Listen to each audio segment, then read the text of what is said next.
Praise the Lord. Once again, welcome you in this program. आपका आज के फिर से इस एपिसोड में assembly of believers church Ghaziabad की ओर से बहुत बहुत स्वागत, आपको वेलकम करते हैं, खुशामदीद करते हैं। मेरी यह दुआ है आसमान का खुदा आपको इन दिनों में बरकत दे जब आप हमारे साथ जुड़ करके परमेश्वर की आराधना करें। धन्यवाद करते हैं, परमेश्वर ने आपको हमारे साथ जोड़ा है ताकि आप हम और आप मिलकर एक दूसरे से सीख सकें और परमेश्वर की महिमा और उसकी बड़ाई कर सकें। जैसा आपको मालूम है, हमने अपने पिछले एपिसोड में बात की थी, how to prepare yourself to present before God. हम कैसे अपने आप को परमेश्वर की हुजूरी में आने के लिए तैयार करें। हमारी आपकी तैयारी कितनी इम्पॉर्टेंट है। आसमान के खुदा ने कहा, हे इस्राएल, मुझसे मिलने के लिए तैयार हो जा। आज उसी क्रम को आगे बढ़ाते हुए इस तैयारी के पहले महत्वपूर्ण पड़ाव पर जाएंगे। पहली बात मालूम करेंगे, तैयारी में सबसे पहला महत्वपूर्ण हिस्सा क्या है। मैंने इस तैयारी के लिए जिसको सबसे पहले लिया है वो है मन की तैयारी। मैंने इसे टाइटल दिया है प्रिपरेशन ऑफ हार्ट या मन की तैयारी। और मैं चाहता हूं मेरे साथ आप खुदा के कलाम से उसके कुरिन्थियों की किताब दूसरा कुरिन्थियों और उसके 8वें अध्याय के 12वें पद में चले। जी पढ़े प्लीज। क्योंकि यदि मन की तैयारी हो तो दान उसके अनुसार ग्रहण भी होता है। हाँ, लिखा खुदा कलाम में, अगर मन की तैयारी हो, ना कि दान कैसा है, दान कितना वैल्यूएबल है, how bigger offering you are bringing in the house of God, but the first thing is, if the heart is prepared, the offering is been accepted. यदि दान के विषय में नहीं लिखा कि दान कितना महंगा हो, दान कैसा हो, पर वो कह रहा है यदि मन की तैयारी हो तो दान कबूल होता है। मेरे आपके लिए मन की तैयारी पहली चीज है। आसमान के खुदा की हुजूरी में जब हम और आप जा रहे हैं, तो यदि आपको याद हो, रोमियो की किताब में खुदा का खादिम बात करने लगा तो 12वें अध्याय में उसने कहा, सो ए भाइयों, मैं तुमसे परमेश्वर की दया स्मरण दिलाकर तुमको विनती करता हूं, अपने शरीरों को जीवित, पवित्र और परमेश्वर को भावता हुआ बलिदान करके चढ़ाओ, ये तुम्हारी आत्मिक सेवा है। मेरा आपका जो दान परमेश्वर के सम्मुख सबसे महत्वपूर्ण है वो मैं खुद हूं। पर मैं खुद भी तब तक कबूल नहीं किया जाऊंगा जब तक मेरे मन की तैयारी नहीं होगी। जी हाँ, खुदा के पास आने के लिए मुझको और आपको सबसे पहले अपने मन की तैयारी करने की आवश्यकता है। मैं चाहता हूं खुदा उनके कलाम की एक और आयत की तरफ आपको लेकर के चलूं, जो भजन संहिता की पुस्तक उसके 14वें अध्याय में, भजन संहिता की पुस्तक और उसका 14वां अध्याय और उसके पहले पद में यूं लिखा है। खुदा कलाम में पढ़िए जी, 14 अध्याय पहला पद। मूर्ख ने अपने मन में कहा है, मूर्ख ने अपने मन में कहा है, कोई परमेश्वर है ही नहीं। आपको मालूम है, जो मूर्ख है कहाँ कह रहा है? मूर्ख ने अपने मुंह से खाली नहीं कहा है, पर मूर्ख ने अपने मन में भी कहा है। ये सारे ख्याल, सारे ऊट पटांग बातें ये मन में आ रही हैं। यदि मूर्ख का मन तैयार होता तो मूर्ख कहलाता ही नहीं। मूर्ख ने अपने मन में कहा है, यानी उसका मन प्रिपेयर्ड नहीं है और वो ये कह रहा है कोई खुदा नहीं है। मन की तैयारी मेरी आपकी बहुत जरूरी है, क्योंकि यदि मन तैयार होगा तो आसमान के खुदा की हुजूरी में मैं और आप एक्सेप्टेबल होंगे। हम न्याय के लिए परमेश्वर के पास जाने वाले हैं, या हमें एक दिन परमेश्वर के सम्मुख जाकर अपना मुंह दिखाना है, उसके हुजूरी में हाजिर होना है। पर क्या हाजिर होने के लिए आपका मन तैयार है? मेरा मन तैयार हुआ है कि नहीं? अगर आप योएल नबी की किताब और उसके दूसरे अध्याय के 13वें पद में जाएंगे तो खुदावंद बात कर रहा है।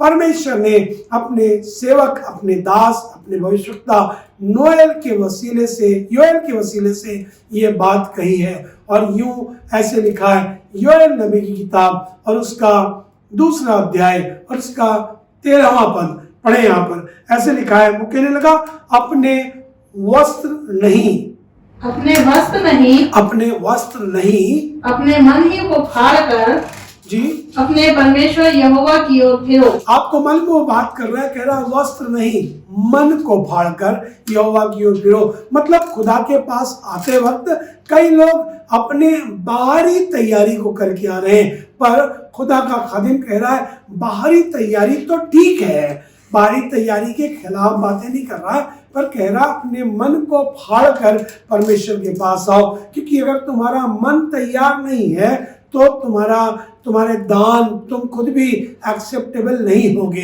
पर अगर तुम चाहते हो कि तुम परमेश्वर के पास आओ और परमेश्वर तुम्हें ग्रहण करे तो अपने मन की तैयारी से परमेश्वर के पास आओ। क्योंकि ऐसे लिखा है, क्योंकि अपने वस्त्र, मैं चाहता हूं दोबारा से पढ़े, अपने वस्त्र नहीं, अपने वस्त्र नहीं, हाँ, अपने मन ही को फाड़ कर, अपने मन ही को फाड़ कर अपने परमेश्वर यहोवा की ओर फिरो, अपने परमेश्वर यहोवा की ओर फिरो। यदि आपको याद हो, हमने पिछले एपिसोड में चर्चा की थी 4थे अध्याय में, आमोस की किताब उसके 4थे अध्याय के 6ठे पद में, 8वें पद में, 9वें पद में, 10वें पद में और 11वें पद में 5 बार परमेश्वर ने कहा मैंने तुम्हारे साथ बहुत कुछ किया पर तुम अपने परमेश्वर की ओर नहीं फिरे। वो बात कर रहा है, कह रहा है यहोवा की ओर फिरो, अपने वस्त्र को नहीं पर अपने मन को फाड़कर। पुराने जमाने में, पुराने ऐदनामे में जब कोई तौबा करता था तो अपने वस्त्र फाड़ लेता था, अपने सर पर राख मल लेता था, टाट ओढ़ लेता था, सैक क्लोथ में जाता था, अपने बाल बिखेर लेता था। ये तौबा करने का प्रतीक होता था। और आसमान का खुदा बात कर रहा है, कह रहा है अपने वस्त्र नहीं, अपने मन को फाड़ कर परमेश्वर की ओर फिरो। क्योंकि वे अनुग्रहकारी, क्योंकि परमेश्वर अनुग्रहकारी, दयालु, विलंब से क्रोध करने वाला, करुणा निधान और दुख देकर पछताने हारा परमेश्वर है। परमेश्वर की ओर फिरो, क्योंकि परमेश्वर चेंज कर लेता है अपने माइंड को। उसने यदि तय किया भी हो कि वो सजा देगा, यदि उसने तय किया भी हो कि तुमको किसी कारण से पनिश करेगा, तो भी he can change his mind, वो अपने बात को बदल लेता है। उसने तय किया तो है हिजकिय्याह के ज़माने में कि हिजकिय्याह की मौत हो जाएगी। यशायाह जाकर हिजकिय्याह से बता चुका है, तो भी आसमान के खुदा के पास जब हिजकिय्याह गया, बिलक बिलक कर प्रार्थना करने लगा, तो परमेश्वर ने उसकी आयु 15 वर्ष बढ़ा दी है। जी हाँ, दोनों बातें आसमान के खुदा ही ने कही हैं। पहली बात भी खुदा ने कही थी, दूसरी बात भी खुदा ही ने कही है। पहली बात योना की किताब में भी योना से खुदा बाप ने कहा था कि मैं निनवे को नाश कर दूंगा। बाद में जब लोगों ने तौबा की है और अपने मन को फाड़ कर खुदा के पास आए हैं, तो आसमान के खुदा ने निनवे को नाश करने का इरादा बदल लिया है और उसी कलाम को फिर से पहुंचाया है कि अब मैं इस नगर को नाश नहीं करूंगा। खुदा बाप कुछ करने पर है। यहोवा के पास मन को फाड़ कर आओ, क्योंकि मन की तैयारी हो तो दान ग्रहण भी होता है। मैं चाहता हूं मेरे साथ 2-1 रेफरेंसेस में चले, जल्दी जल्दी 2-1 स्टोरी आपको सुनाना मांगता हूं। एजरा की किताब और उसका 7वां अध्याय और उसके 27वें पद में यूं लिखा है, एजरा के पास वहां पर लिखा है परमेश्वर के वचन में, राजा आया है, राजा ने बातें की है, राजा ने अपने कर्मचारियों को आज्ञा दी है यहोवा के भवन को बनाने के लिए कुछ करना शुरू करो। जो काम उसने करने के लिए कहा है, उसने कहा ये सामान दे दो, वो सामान दे दो, चीजें पहुंचा दो। तब एजरा ने यूं कहा है, सुनिएगा जी, धन्य है हमारे पितरों का परमेश्वर यहोवा। वो कहने लगा धन्य है हमारे पितरों का परमेश्वर यहोवा, जिसने ऐसी मनसा राजा के मन में उत्पन्न की है, जिसने ऐसी मनसा राजा के मन में उत्पन्न की है, कि यहोवा के यरूशलेम के भवन को संवारे। कि यहोवा के यरूशलेम के भवन को संवारे। राजा के मन में ये इच्छा उत्पन्न की है कि वो यरूशलेम के भवन को संवारे। हाँ, और मुझ पर राजा और उसके मंत्रियों और राजा के सब बड़े बड़े हाकिमों को दयालु किया। मेरे परमेश्वर यहोवा की कृपा दृष्टि जो मुझ पर हुई जी, इसके अनुसार मैंने हियाव बांधा और इज़राइल में से आपको मालूम है खुदा कलाम में लिखा है, परमेश्वर जब बात करने लगा तो एजरा ने ये बात कही, और इंग्लिश के बारे में लिखा है, blessed be the God of our fathers, हमारे पितरों का परमेश्वर धन्य हो। लिखा है खुदा कलाम, which have put such thing as this in the king's heart. King's heart is been prepared by God. राजा का दिल परमेश्वर की ओर से तैयार हुआ है कि उसने ये तैयारियां की हैं, और ये सब कुछ राजा के मन में डाला है कि राजा अपने कर्मचारियों को आज्ञा दे कि यरूशलेम में परमेश्वर के घर को बनाने के लिए ये काम किया जाए। राजा का मन तैयार है और इसे परमेश्वर ही ने तैयार किया है।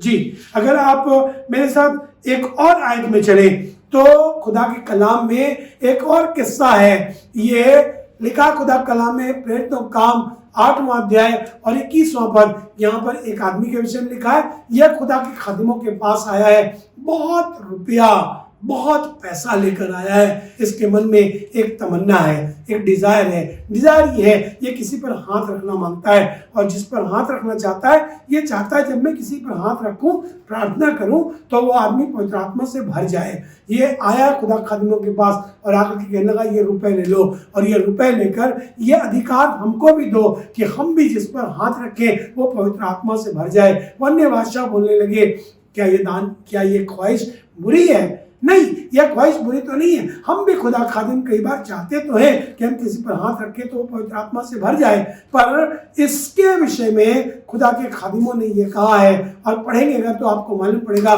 तब इस पर कुछ कहा गया है। जी, इस बात में ना तेरा हिस्सा है ना वो कहने लगे, इस बात में ना तेरा हिस्सा है ना तेरा बाटा, क्योंकि तेरा मन परमेश्वर के आगे सीधा नहीं। क्योंकि तेरा मन परमेश्वर के आगे सीधा नहीं है। मन की खराबी है, मन परमेश्वर के आगे सीधा नहीं है। तब इसलिए अपनी इस बुराई से मन फिराकर प्रभु से प्रार्थना कर, संभव है तेरे मन का विचार क्षमा किया जाए। आपको मालूम है वो कह रहा है, इसलिए इस बुराई से मन फिराओ। इस बुराई से मन फिराओ। क्या चेंज करना है? पैसे नहीं चेंज करने के लिए कह रहा, कुछ और नहीं। ये इरादा नहीं चेंज करना है कि तुम किसी पर हाथ रखोगे और पवित्र आत्मा पा जाएगा, पर अपने मन की बुराई से अपना मन फिरा।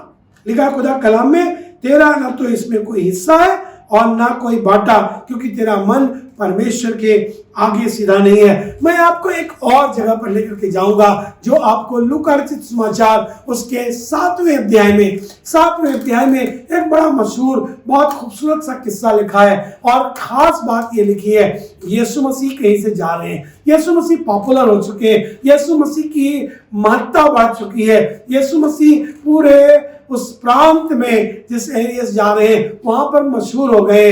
अब यीशु मसीह को अपने घर बुलाना बड़े इज्जत की बात मानी जाने लगी है। एक फरीसी ने यीशु मसीह को अपने घर पर दावत दिया है, ये यीशु मसीह को अपने घर बुला लाया है। सुनिएगा 7वां अध्याय और उसका 39वां वर्स, यहाँ लिखा हुआ है, यीशु मसीह फरीसी के घर गए हैं, खाने पर गए हैं, खाने की तैयारी है, शायद बड़ी मेज लगी है, बहुत तैयारी की गई है, बहुत सारे पकवान, बहुत सारे लोग, बड़े बड़े वीआईपीज बुलाए गए हैं। लोगों को बुलाकर ये फरीसी ये बताना भी मांग रहा है, देखो मेरे यहाँ कितना बड़ा आदमी आया है। हमें भी लगता है कोई बड़ा आदमी हमारे घर आ जाए तो हम उसे बुलाना मांगते हैं। शहर में कोई अच्छा आदमी हो हम उसे बुलाना मांगते हैं ताकि आसपास के लोगों को भी पता लग जाए और हम भी मशहूर हो जाएं।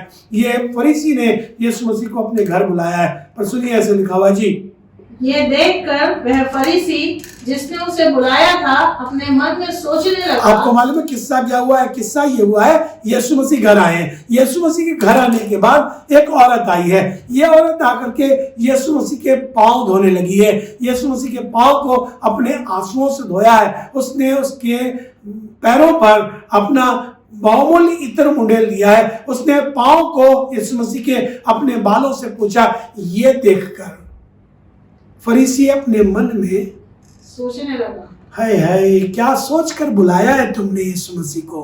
क्या तुमने यीशु मसीह को खुदा समझकर बुलाया है? क्या तुमने यीशु मसीह को परमेश्वर का पुत्र, क्या तुमने यीशु मसीह को भविष्यवक्ता जानकर बुलाया है? कई बार मैं और आप जो मसीह के लोग हैं, यीशु मसीह के पास आए तो हैं, पर क्या सोच कर आए थे? किस ख्याल से आए थे? दिल में क्या कुछ चल रहा था? लिखा खुदा कलाम में, वो ये देखकर अपने मन में सोचने लगा, यदि ये भविष्यवक्ता होता, यदि ये भविष्यवक्ता होता। भी तुमको यही शक है कि ये भविष्यवक्ता है? इस महामारी को देखकर कई लोग ये कह रहे, खुदा बाप अगर तू है।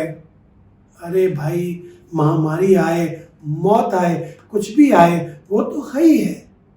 और क्या मेरी मुसीबतें इस बात को फैसला करेंगी कि वो खुदा है कि नहीं है? वो फिर भी खुदा है।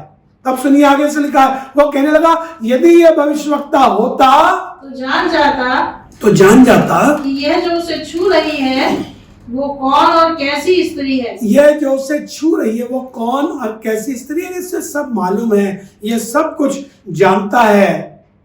लिखा खुदा कलाम में, आगे सुनिए आगे से लिखा जी, क्योंकि वह तो पापिनी है। कह रहा, ये बता, अब क्या मैं बताऊंगा खुदा बाप को, खुदा बाप कौन पापी और कौन धर्मी है? क्या खुदा नहीं जानता इस बात के बारे में?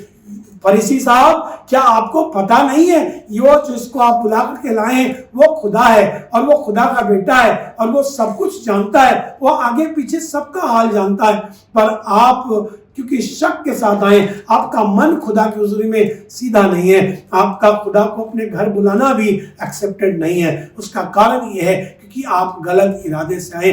मन की तैयारी हो तो ये बिठा करके खिलाना, ये यीशु मसीह को अपने घर लेकर के आना, ये सब एक्सेप्टेड होता है। ये औरत जो पैर धो रही है, इसका मन खुदा की हुजूरी में तैयार है। एक जल्दी से आखिरी किस्से में आपको लेकर के चलना मांगता हूं, और मैं चाहता हूं लूका रचित समाचार उसका 15वां अध्याय और उसके 17वें पद से 20वें पद तक। जी हाँ, ये किस्सा मुसरिफ बेटे का है। मुसरिफ बेटा या प्रोडिगल सन, या जिसे हम उड़ाऊ पुत्र कहते हैं, इसका किस्सा है। इसके किस्से में यूं लिखा हुआ है, 17वें पद से अगर पढ़ेंगे 15 अध्याय लूका रचित समाचार, तो वहां ऐसे लिखा जी, जब वो अपने आपे में आया, जब वो अपने आपे में आया, when he came into his senses, जब वो अपने आपे में आया, अपने आपे में आया मतलब जब उसने अपना दिल ठीक कर दिया, जब उसका दिल ठीक हुआ, जब उसके दिल दिमाग को ठीक होने के बाद अपने आपे में आया, तो वो कहने लगा। कहाँ कह रहा था? किससे कहा है? किसने सुना है? ये अपने मन में कह रहा था। इसने अपने मन से बातें करनी शुरू की। ये अपने मनी में कहने लगा, मेरे पिता के कितने ही मजदूरों को भोजन से अधिक रोटी मिलती है जी, और मैं यहाँ भूखा मर रहा हूँ। हाँ, मैं अब उठकर अपने पिता के पास जाऊंगा। गौर कीजिएगा, अभी उठकर गया नहीं है, आसपास भी कोई नहीं है। ये अपने मन में कह रहा मैं अपने पिता के पास जाऊंगा और उससे कहूंगा, और पिता से कहूंगा कि पिताजी, मैंने स्वर्ग के विरोध में और तेरी दृष्टि में पाप किया है। कह चुका है क्या? अभी कहा नहीं है इसने, ये कह रहा है, मैं अपने मन में कह रहा है, मैं उठकर जाऊंगा, ये कहूंगा, ऐसा इरादा किया है इसने, जाकर कहूंगा। तब सुनिए आगे से लिखा हुआ जी, अब इस योग्य नहीं रहा कि तेरा पुत्र कहलाऊं, हाँ? मुझे अपने एक मजदूर की नाई रख ले जी। तब वह उठकर अपने पिता के पास चला। वो अभी दूर ही था कि उसके पिता ने उसे देखकर तरस खाया और दौड़कर उसे गले लगाया और बहुत चूमा। आपको मालूम है खुदा के कलाम में, बस ये जब पढ़िएगा, लिखा है खुदा कलाम में, वो दूर था, उसके पिता ने उसे देखा, दौड़कर गले लगाया, उससे चूमने लगा। क्यों चूम रहे हो पिता? इसलिए क्योंकि मन के इरादे को मैं जान रहा हूं, मुझे मालूम है इसके मन की तैयारी हो गई है। Now he is acceptable in the house of God, in the house of father. यदि आपका मन, मेरा मन तैयार हो गया, तो मैं आपसे कह रहा हूं, मेरा और आपका आसमानी बाप मुझे आपको दौड़कर अपने गले लगा लेगा। वो इंतजार नहीं करेगा, आपके कहने का भी इंतजार नहीं करेगा, वो आपको गले लगा लेगा। अभी वो दूर ही था, पिता ने उसे देख लिया है, मन उसका तैयार है, मन की तैयारी के साथ खुदा बाप के पास आया है और वो एक्सेप्टेबल हो गया है। उसकी गंदगी उसने नहीं कहा पहले नहा करके आओ तब तुम्हें चूमूंगा, उसने ये भी नहीं कहा पहले अपने कपड़े बदल करके आओ, नहीं तुमने पैसे कहाँ खर्च किए, क्या कुछ किया, सब कुछ बताओ, हिसाब किताब बताओ। कोई लेखा पिता ने नहीं लिया है। पिता ने सिर्फ ये कहा है, दौड़कर आते ही उसके दिल को देखकर उसे चूम लिया है। मन की तैयारी हो तो दान ग्रहण योग्य होता है। पहली तैयारी मन की है। एक आखिरी आयत 10वां अध्याय भजन संहिता की पुस्तक, उसका 10वां अध्याय और उसका 17वां पद। जी हाँ, 10वां अध्याय और उसका 17वां पद। हे यहोवा, तूने नम्र लोगों की अभिलाषा सुनी है, तूने नम्र लोगों की अभिलाषा सुनी है, तू उनका मन तैयार करेगा, तू उनका मन तैयार करेगा, तू कान लगाकर सुनेगा, तो कान लगाकर सुनेगा। मैं आपसे कहना मांगता हूँ, दाऊद जब भजन लिख रहा था तो उसने कहा, हे परमेश्वर तूने नम्र लोगों की अभिलाषा और उनकी बात भी कान लगाकर सुनी है, तो उनका मन तैयार करेगा। आपसे कहना मांगता हूँ, यदि आप अपना मन तैयार करना मांग रहे हैं, आसमान के खुदा से नम्रता के साथ के खुदा बाप गलती हुई है, कुछ गलतियां हो गई हैं, शायद हम आपके पास आए तो थे, चर्च में भी गए थे, खुदा की हुजूरी में गए थे, बाइबल भी पढ़ा था, पर मन तैयार नहीं था, इसलिए शायद दान एक्सेप्टेबल नहीं हुआ। पर अपने मन को तैयार कीजिए, कहिए खुदा से, खुदा मैं नम्रता के साथ तेरे पास आया हूँ, मेरे मन को तैयार कर, मेरे मन को तैयार कर। आइए प्रार्थना करें, खुदा उनके हाथों में अपने आप को सौंपे और कहे, परमेश्वर मेरे मन को तैयार कर ताकि मैं तेरी हुजूरी में आने के योग्य बन सकूं और तुझे अपना उद्धार करता करके ग्रहण कर सकूं। तुझे परमेश्वर जब तेरे सम्मुख आऊं तो तेरे गले से लगा लिया जाऊं, तब तेरे सम्मुख आऊं तो मुझे प्यार करे। आपको बताना मांगता हूं, ना सिर्फ प्यार करेगा वरन आपको अपनी बादशाहत में शामिल कर लेगा। आइए प्रार्थना करें। प्रभु यीशु मसीह, धन्यवाद करते हैं आज हम तमाम लोगों को जो सुनने वाले हैं परमेश्वर, और अपने मनों को तैयार कर रहे हैं ताकि आपके हुजूरी में आ सके। खुदा हमें मालूम है मन की तैयारी हो तो दान ग्रहण होता है। परमेश्वर तू हमें तैयार कर ताकि हम तेरी हुजूरी में आने के योग्य हो सके, और जब तेरे पास आए तो इनाम पा सके, उन आशीषों को पा सके। हम खुदावंद यीशु मसीह स्वर्ग के राज्य के वारिस और भागी हो सके। हमारी मदद कर। सब श्रोताओं को तेरे नाम में आशीष देते हैं, बरकत दे, यीशु मसीह के नाम से मांगते हैं, आमीन। Praise the Lord once again, thank you very much. हम नेक्स्ट एपिसोड में फिर से बात करेंगे मेरे आपके जिस्मानी तैयारी की। अभी तो हमने मन की तैयारी की बात की है, अगले एपिसोड में हम चर्चा करेंगे कैसे हम फिजिकली प्रिपेयर्ड होंगे ताकि आसमान की बादशाहत में दाखिल हो। मेरा स्क्रीन पर फोन नंबर है, आप इस नंबर पर मुझे फोन कर सकते हैं यदि आपको प्रार्थना करवानी हो अपने लिए, या आप किसी किस्म की काउंसलिंग चाहते हैं तो you can contact me. Thank you for watching this programme and being with ABC Ghaziabad. ABC Ghaziabad के पेज पर हमारे साथ जुड़ने के लिए आपको धन्यवाद और आपको बहुत बरकत मिले। God bless you.